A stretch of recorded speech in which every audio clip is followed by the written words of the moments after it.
Thank you so much, Roman. People's National Party President Mark Golding wants an audit of the two municipal corporations which were previously led by JLP mayors. Mr. Golding was speaking at Tuesday's swearing in of the re-elected mayor of Portmore. Krista Campbell has that story.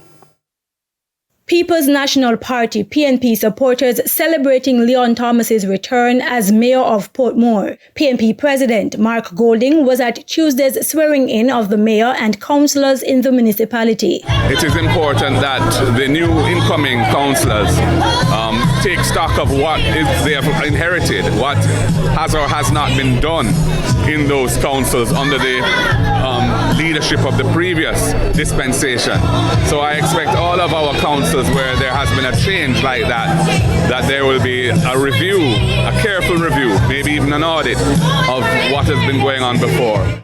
He was particularly cautious of the Kingston and St. Andrew Municipal Corporation, where the two political parties each won 20 divisions, but the PNP earned the mayorship because it received more votes than the Jamaica Labour Party, JLP. There have been numerous governance problems within the KSAMC in the last few years under the JLP leadership, and I expect that we will have to look carefully at what we're inheriting and try to correct some of the weaknesses in the governance system so that we can avoid some of the pitfalls that have occurred in the past in relation to the process of granting and monitoring building approvals and so on.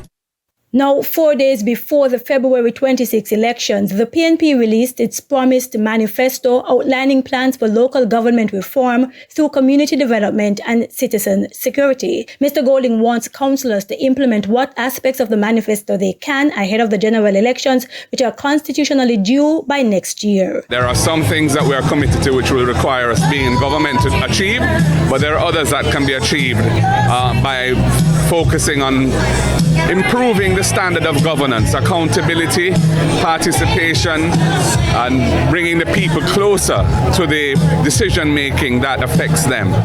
For his part, incumbent Portmore Mayor Leon Thomas says he will remain on a path of infrastructural improvements. Our sustainable development plan is ready, and we will be rolling it out at the official opening of this beautiful building, which will be in May. Krista Campbell, TVJ News.